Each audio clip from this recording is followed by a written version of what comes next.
Assalamualaikum warahmatullahi wabarakatuh. Hai semua, perkenalkan saya Mela Andeni dengan NIM 120 10 62 3339. Baiklah, di video kali ini saya akan membahas rumusan masalah yang keempat, yaitu bagaimana cara melakukan negosiasi bisnis.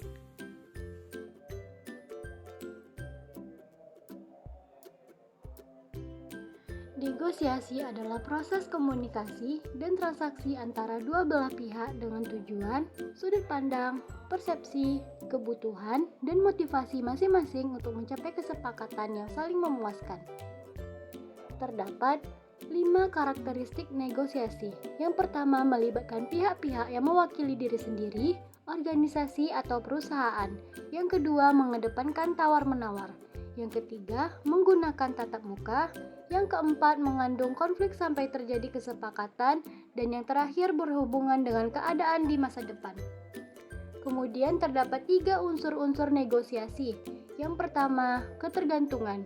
Ketergantungan dalam suatu antara pihak-pihak yang terlibat. Yang kedua, ketidaksepakatan atau konflik, baik konflik nyata atau yang tersembunyi.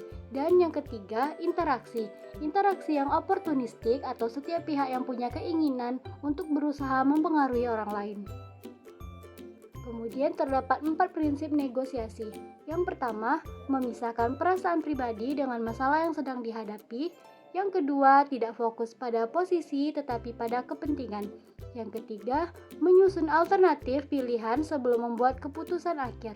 Dan yang terakhir, karismatik vokal, terdengar meyakinkan pada saat negosiasi. Terdapat 2 jenis negosiasi. Yang pertama, value claimers adalah negosiator yang menganggap bahwa negosiasi adalah proses pertikaian sehingga berupaya untuk memperoleh kemenangan sebanyak-banyaknya.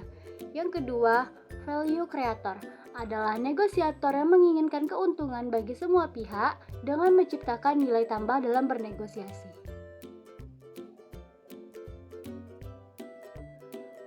Adapun proses negosiasi yang dimulai dengan melakukan persiapan sampai dengan penutupan. Persiapan dimulai dengan rencana, target akhir, dan cara memperolehnya. Tujuan yang diinginkan, persiapan diri, melihat posisi lawan, komunikasi, pendekatan dan strategi yang tepat, dan suasana yang mendukung. Sementara itu, ketika negosiasi berlangsung, yang dilakukan adalah membaca tanda-tanda nonverbal, membuat dan menanggapi usulan, menentukan posisi diri, dan menanggapi siasat yang diberikan lawan. Pada proses penutupan, negosiasi, lakukan pembahasan dan posisi diri, tutup dengan kesan yang baik, dan terakhir laksanakan keputusan yang dibuat. Adapun cara sukses memenangkan negosiasi dalam bisnis, yaitu yang pertama, bersiaplah yang terdiri dari pahami secara menyeluruh, tinjau latar belakang, tinjau kesepakatan, dan pahami penawaran dan harga. Yang kedua, mendengarkan dan memahami masalah dari sudut pandang pihak lain. Yang ketiga, beri kesan pertama yang kuat. Yang keempat, sampaikan maksud dan tujuan negosiasi. Yang kelima, pelajari lawan bicara. Yang keenam, dengarkan lawan bicara. Yang ketujuh, bersikap tenang. Yang kedelapan, tawarkan solusi alternatif. Yang kesembilan, membangun kepercayaan. Yang kesepuluh, berusahalah untuk to the point. Yang kesebelas, jaga agar negosiasi tetap sopan. Yang ke-12, jangan pernah menerima tawaran yang pertama. Baiklah, adapun kesimpulan dari rumusan masalah yang keempat ini, yaitu negosiasi adalah proses komunikasi dan transaksi antara dua belah pihak dengan tujuan, sudut pandang, persepsi, kebutuhan, dan motivasi masing-masing untuk mencapai kesepakatan yang saling memuaskan.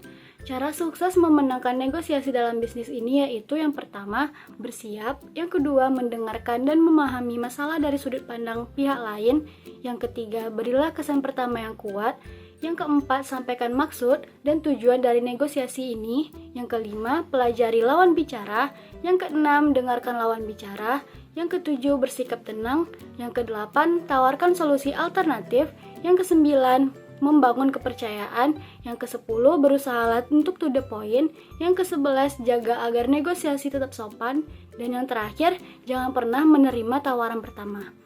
Baiklah, demikianlah pembahasan saya mengenai rumusan masalah yang keempat. Apabila ada kesalahan saya mohon maaf. Saya akhiri dengan wabillahi taufiq wal hidayah. Wassalamualaikum warahmatullahi wabarakatuh. Terima kasih.